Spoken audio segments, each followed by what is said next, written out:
Hey everyone, and welcome back to section 7.5.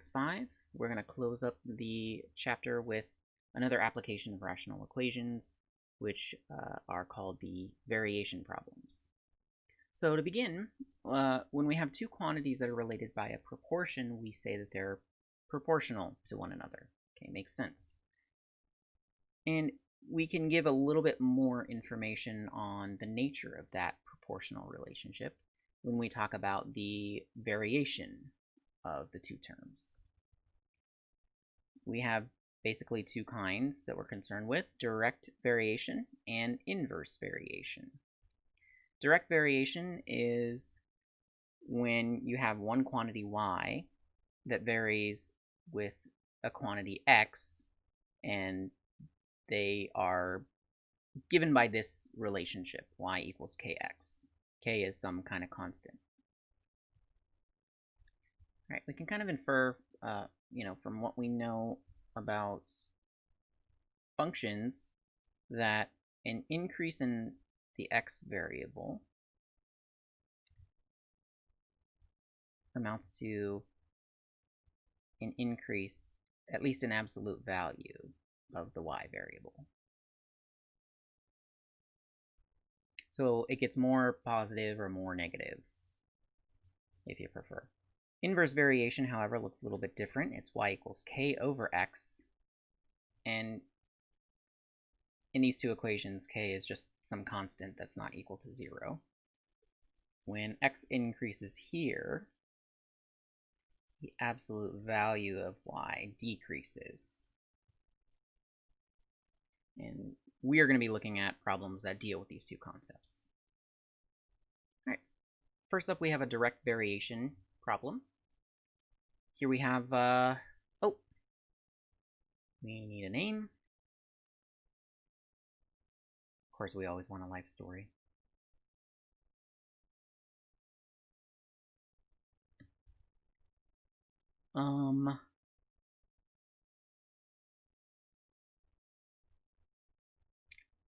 Nah.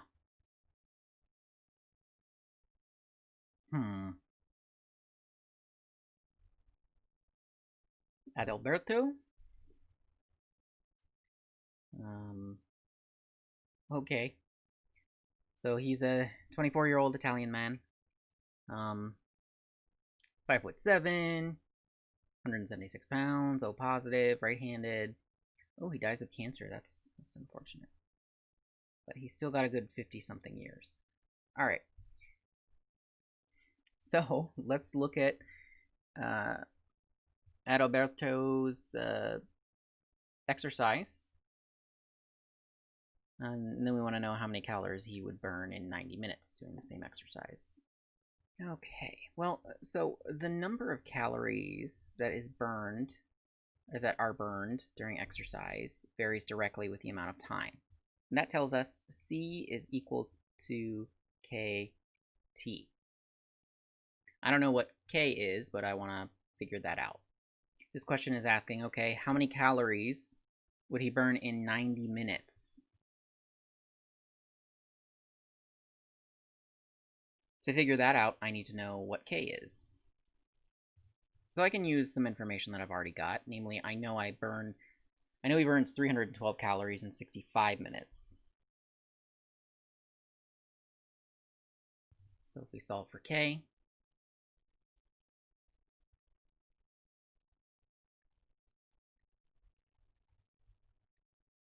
and this actually reduces. So that would be 24 over 5 is equal to K. Now that we know what K is, we can go and figure out what C is when T is equal to 90. So C is going to be equal to 24 over 5 times 90 minutes.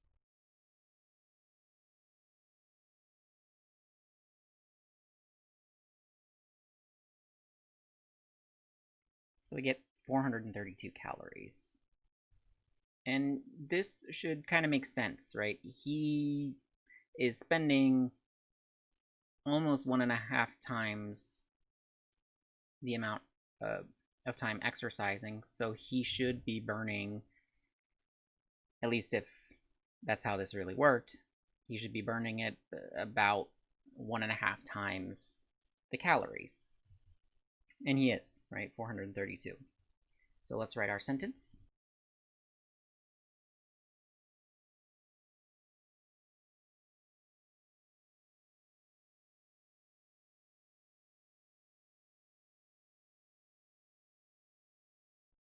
All right, now let's look at an inverse variation problem.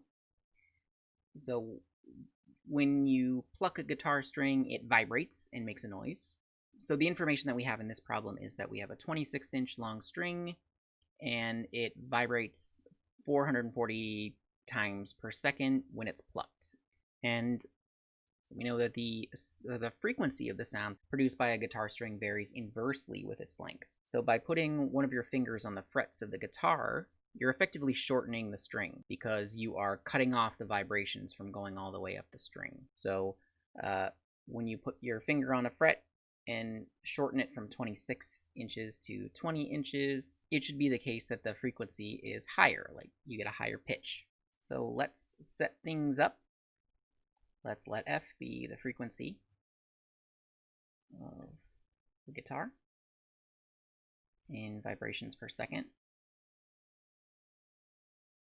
And let's let X be the length of the string. All right, so since the frequency of the sound produced varies inversely, that means F is equal to K over X. And I want to know what F is going to be when X is 20. So I want to figure out what K over 20 is. So let's use the information that we have. We know that F is 440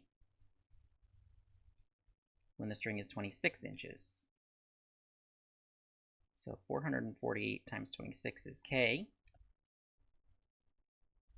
which is 11,440. That's K.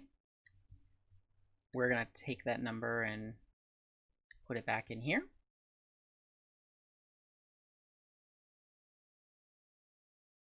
And so we get 572 vibrations per second. Let's write our sentence.